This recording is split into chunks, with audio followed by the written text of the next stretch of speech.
Hi, this is Gilbert S. with the Unnamed Game Co. This is Jordan T with Zone Fighter Games.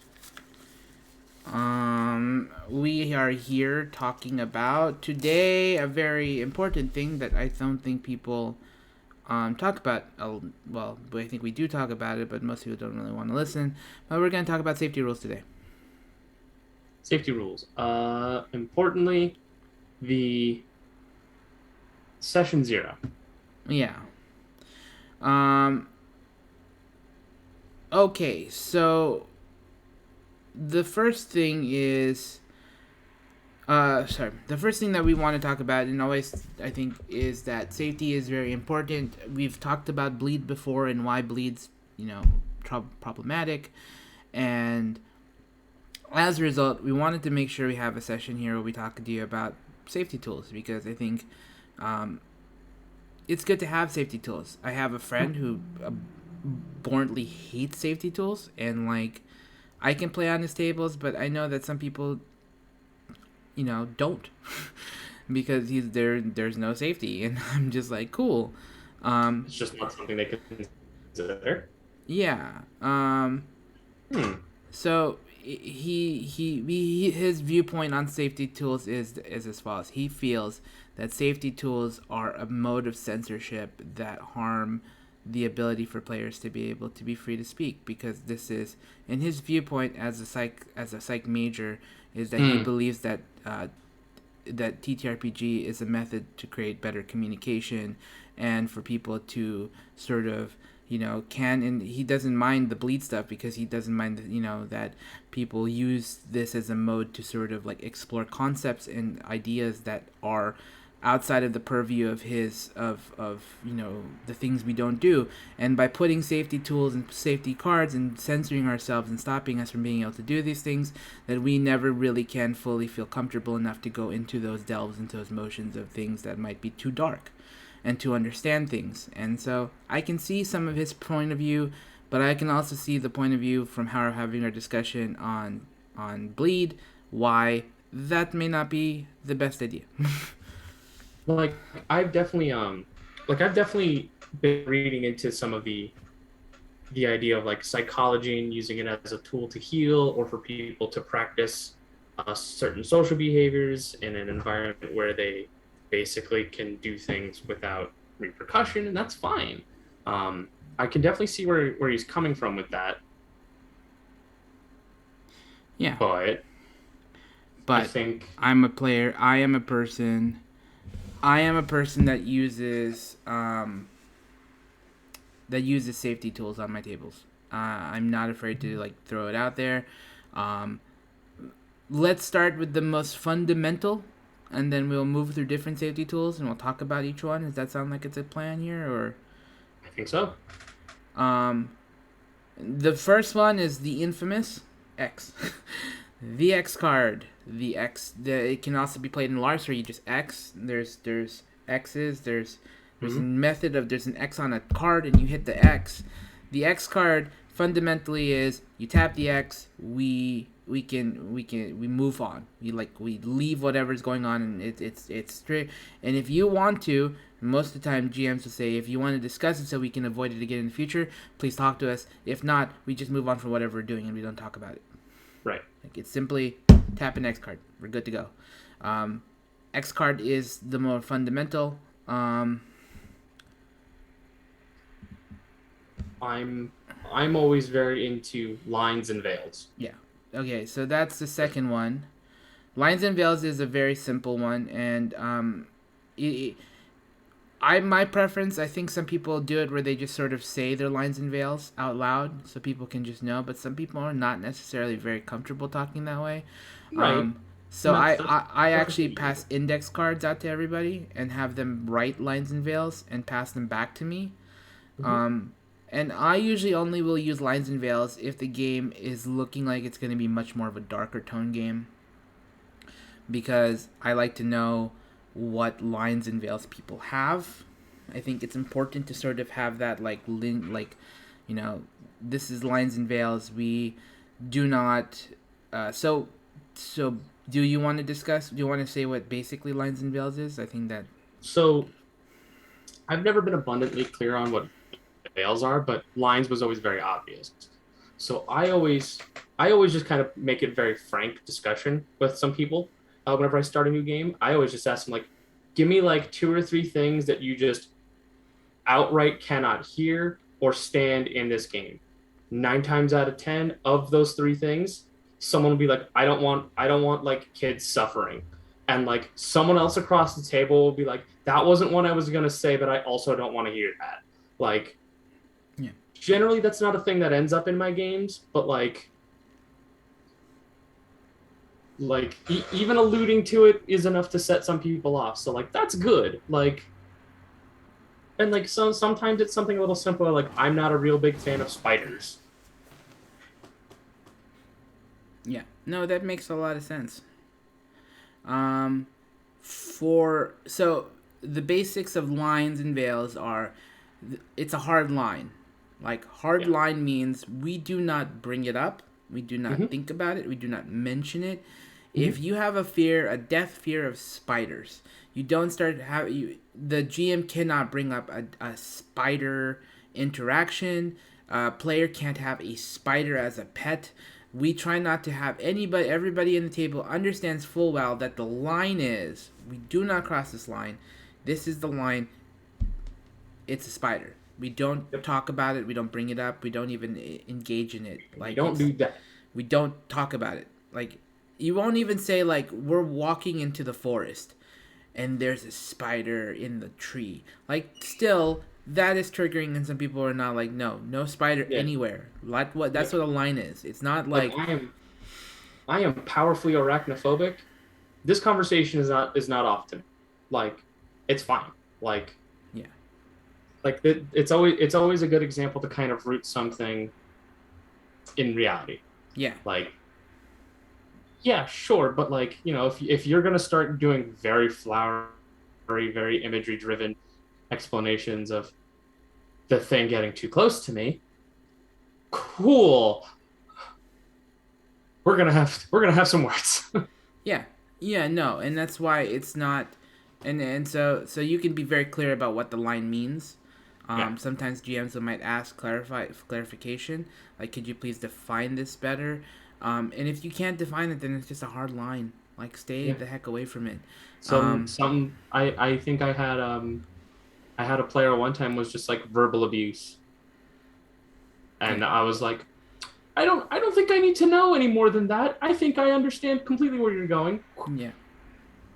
Um, now sometimes, and so next one is this. The other portion of it is veils, which you said you're not really as clear on. So a veil is is like an ellipses in like writing. It is a dot dot dot. It Mm, is yes, we recognize it exists, but we don't play it out. We put a veil over it. We say it mm, happened, and we move on. mm. So like there could be a room full of spiders, and we might go through that room, but we don't play it. No, which We you cross through a room of spiders, and then we which kind of go dot dot dot. We're over to the which next I thing. hold can be very funny comedy for later. Yeah, Because it's like maybe someone else's player character, not mine per se, but someone else's player character is also deathly afraid of spiders. So we're like, cool, now you're on the other side of the room. How's everyone doing? And then that character's just like frozen in utter terror. yeah. Veils is less about the spider thing. It's more of Avoiding. well, okay. Let's say we Yeah. accept, and this is not. I'm not saying that this is Mm, okay, but we accept that in a post-apocalyptic world that there are some bad people. We doing can bad say actions. that the thugs drag the girl into the room. Ugh. We don't want to play it out. We don't want to know No. what happens. But we know stuff happens. We understand that this is a veil in the game. We say this is the A veil. thing has occurred. A thing has occurred. We understand as players this happened. It's a shitty, horrible thing, but we can live with it as adults that this is part Yeah. of our world. We want to play in a game where things like this happens. It's fine. Like we can't hide away from the shitty, horrible things, Yeah, but like it's an we awful don't want to truth of play with it. Like we don't it's want an to. awful truth of some settings. Yeah, and we don't want to have that. Like we don't want to sit here and play this out. We just want to know that yes, this thug is a terrible human being, and he did something terrible to this character, to this not even NPC maybe, but because we don't want to know what that thing is, and we don't want to have a discussion about that, we just go, here's a veil. Mm-hmm. It happened. We move on. That could also be that there is a child being attacked in another room. That is terrible, but we may as adults say that it's not a line, that it's not a no, we can't have this happen in our world, but we can say there's a veil to it. So Yeah. the difference between the both of them is a hard line says this did not exist in our world.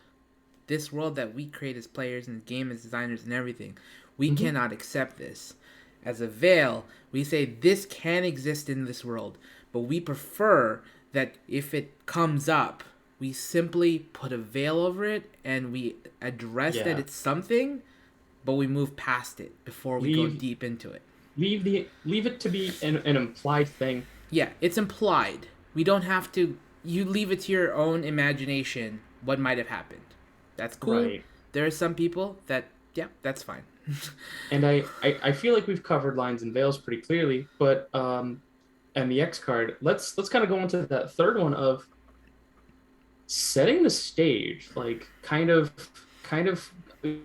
going a little bit further into like okay, cool. So this is the kind of game we're playing. Is that fine for everybody? Like we're playing like a terrible post-apocalyptic game where people eat other people and do awful things to each other. Is that okay? Yeah. It's very important for GMs, and this is what I told my friend. If you're gonna play with that safety cards, safety tools, you outline what your game's gonna be. You should do it at the very beginning. You should do it at the onset. You should lay down the expectations, and you should give people open door. Open door is another safety tool. And it's strangely that an open door has to be considered a safety tool, but it's a safety tool. Open door is the idea that at any point in time, no matter questions, no matter what asked, you can leave. Just I'm done. I can't do it. I got triggered. I'm done. I'm not happy. This game is hurting me. This game is making me sad. Whatever it is, I'm done. I leave.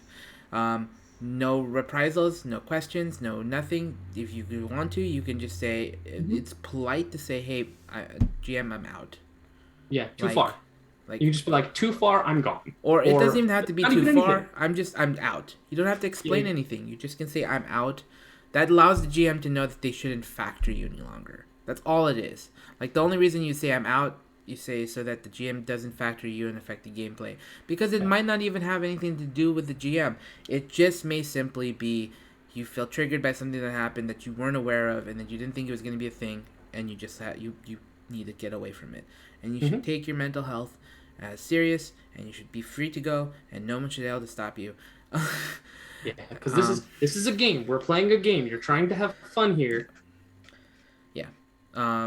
So that is that is a very important tool. Forward and rewind is another one. A lot of people don't use that. That's something that's very common in LARPing, where you just go, can we just, it's like veiling, where you just say, can we just move past this? Can we just fast forward past this? Like, I don't want to do this. We don't want to have to be part of this. Let's fast forward past this. Also, there is rewinding, where you just do a scene where you don't necessarily feel good about it. Maybe something just didn't feel great, and you rewind it and you redo the scene again. And maybe you take away the thing that just made you feel bad. And it could be that introduction of that veil. It's like, no, no, we can't have that, please. I can't just let that happen to that person. I want to rewind. I want to be able to go in there and save them. Okay. Discussions. Yeah. And I mean, like, just having a conversation with your players, even before you decide which game you're playing, is probably one of the best things you can do to kind of avoid a lot of problems for everybody. Yeah. Um, there is a new one that I just discovered recently, and I Ooh. thought this one was pretty interesting. It is called the full deck method. In essence, what you do is you pass out cards to every player, and each card, the suit has a difference. So a heart says, so this allows you to communicate to other players without actually having to stop the game and affect it. But you could hand a heart over to somebody, and it says, whatever you're doing, thank you. It's a thank you. So whatever uh, saying it after or before the fact. So you can say thank you to somebody for, like, something that they did in the game. It's being positive. The other one is a diamond, which says involve me. When you so if you're like a more quiet player who doesn't know how to get into this thing, can you please try to get me in? So, please try to involve me, because there's some people that don't know how to like jump in, but they want to be involved. So they just, hey, what do you think, Billy? Oh, I think this. So you hand somebody you can pass these cards across the table, and it communicates to people.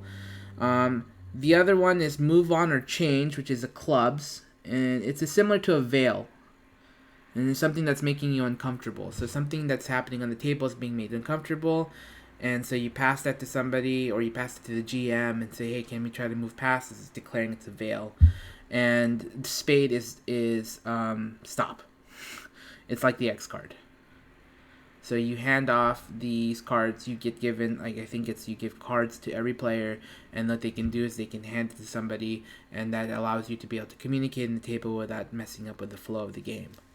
And then you can secretly communicate that stuff to the GM and other things when something is bothering somebody, and it's a nice way to do it without having to like feel like you're sort of changing. It's called the full deck method. I actually just read about this like a couple months back, and I thought this is a very fascinating tool that I thought would be should be stated.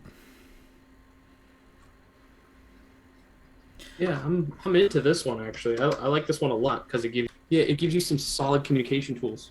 It does. I thought that's a very easy way to do it. Um, and what we've talked about up to this point is a lot of like pre-game stuff, right? Session Mm-hmm. 0. Um, and there's another one. Here's a couple more things. Here's one other one that I before we go to the last one.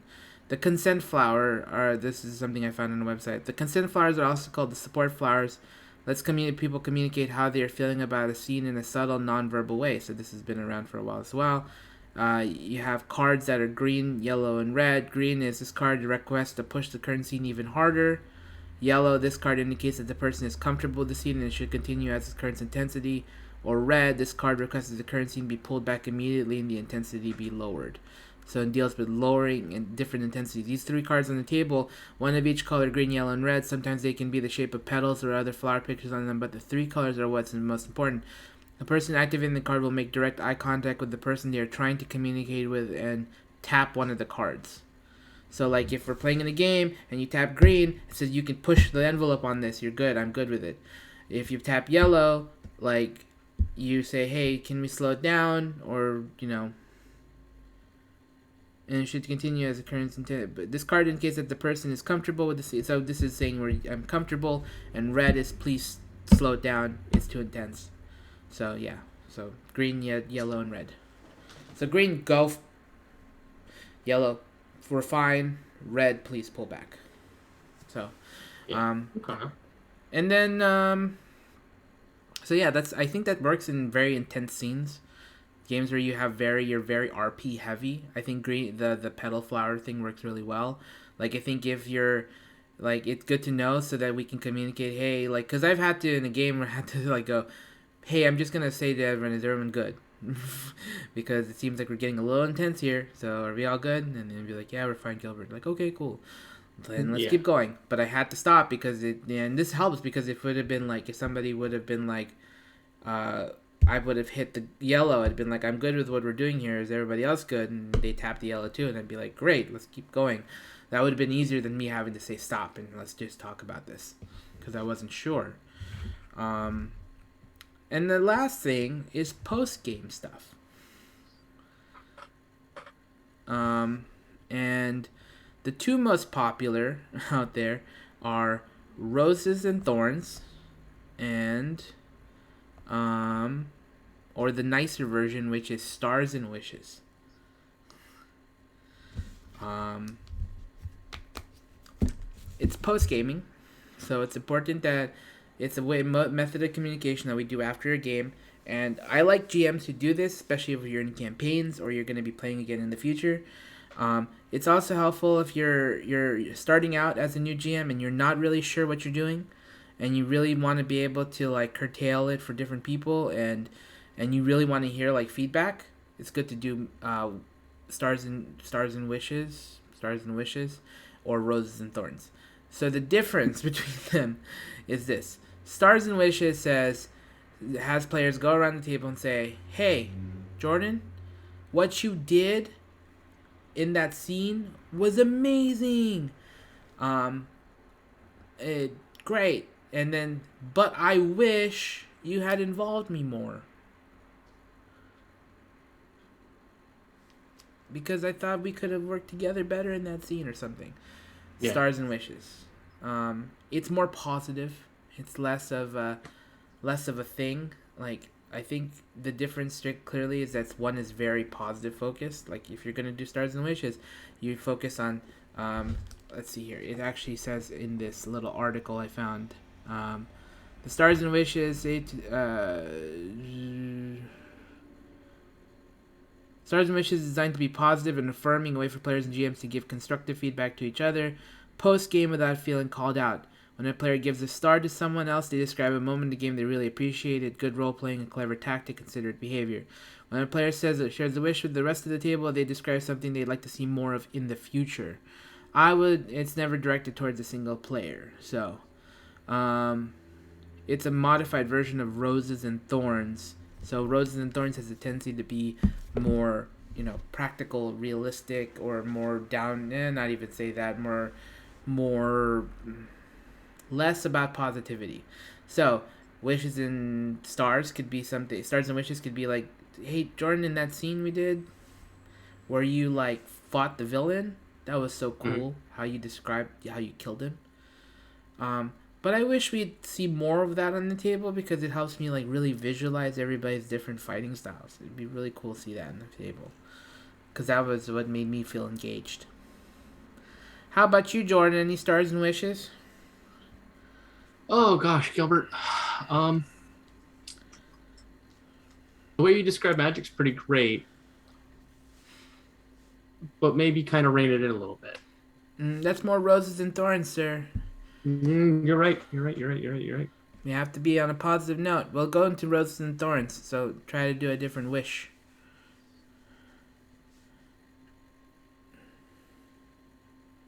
I'm in this. I've set myself up here into a wall of magic here. It's I'd wish you'd maintain kind of a more consistent descriptions for your spells. Okay. I wish we had more consistent descriptions. It's more for table rather than individual. Like, that's how stars and wishes are best presumed. We try not to direct it towards an individual in stars and wishes. So you try to say, hey, stars and wishes, we celebrate individuals, we better the table. That's how stars and wishes are thought of. So if you're wondering, we should have more consistency in our descriptions of magic. Yeah. We, the table, need to be more consistent. Or we just, you make it general. It has to just, because if there's only one person on the table who does magic and you say that, it'd be like, oh, I feel singled out here. You would more or less so say, I wish we could just be more consistent with the way we describe things. Yes. Okay, that could be anybody. It's clearly one person, but it's the idea that we're talking to, so we celebrate individuals and we try to better the table. Roses and Thorns, though, is hey, it's I think how I've seen it done, and could be wrong, but I've seen it done the flip way, which is we celebrate the table and we try to talk to each other about like things that didn't work. So it's the flip way of stars and wishes. How I've seen it done by many players, by a couple tables, many tables, is that it goes, hey, I really loved that encounter where we took on that guy. Everybody did flipping amazing trying to do their roles, right? Right. Um, but hey, Jordan, you're kind of overstepping all of us. Yeah. I've been known to do that. But that's how I've always seen roses and thorns. Roses could also celebrate. Hey, Jordan, it was really cool how you killed that guy, but really, like, you kind of didn't give us an opportunity to help you. Yeah. Which is different because it's the idea that I can address individual players, um, about shortcomings. Not necessarily super safe, but it is the reason that Stars and Wishes is a modified version of Roses and Thorns is because of that reason. Mm-hmm. Any other things you want to discuss, Mr. Jordan, about safety tools? I know I talked a lot in this one, but No, good. No, this is good. One of the best safety tools I've seen out there is it's I haven't looked at it in a while, but it is basically a checklist from Monty Cook. oh yeah, I know that one. Yeah. It's a checklist that you print out and hand out to everyone in your game, and they just go, I am comfortable with this, I am indifferent to this, or I just don't want to see this. And it's just like a long list of like the typical stuff you'd see in a game. And I know that's going like, we're cycling back to the beginning of the game safety tools, but I still think that's a good idea is safety starts at the beginning, not after. Yeah. Yeah, and but the it's after just a helps good you. list. The after helps you become better for the future. Yeah. Yeah. But yeah, it's a cool list. I had an opportunity to use it or haven't found the need yet. Because I'm definitely not the kind of DM that actively goes out of its way to just like time to traumatize my players. Like, no, I would, that's not me. But it is a very interesting tool, and everybody fills it out and hands it back to you, so you can just check back occasionally. So when it is time to spotlight a player, you can kind of maybe push the limits for them a little bit. Yeah. No, it's 100%. There are so many good tools out there. Um, and worst comes to worst, and if you really just are not a tool person, just throw an X card on the table, just so somebody has an out, has the ability to feel like there's something that they could hit just because they feel uncomfortable. Some semblance of Safety. It doesn't hurt. I don't think it's gonna kill you to just put an X card on the table. But if that's not your thing, I'm not gonna say you should or shouldn't do it. But if you are a player that enjoys feeling safe on the table, you shouldn't play on a table that doesn't have safety tools because that's clearly, in my opinion, a red flag. um, like if your GM there's so many of these around, all they have to do is throw an X card on the table, and that just adds a layer of like, hey, I'm willing to listen if something goes wrong, if something's not making you feel uncomfortable. That just tells it right. that's a GM communicating to his players that even at the very bare minimum, if you tap that X, at least I will notice it. And I'm willing to pay attention to it, and I'm willing to try to address it because we shouldn't feel bad and you shouldn't feel terrible about playing a game because it is a game at the end of the day. Yeah, we are pretending to be wizards. Yeah. Like, yeah, 100%. Anyways, that has been the Unnamed podcast again. I have been Gilbert S. I've been Jordan T. And stay gold. Stay gold. Hey, dog. Have you been a good boy? Oh, God. Have a good one.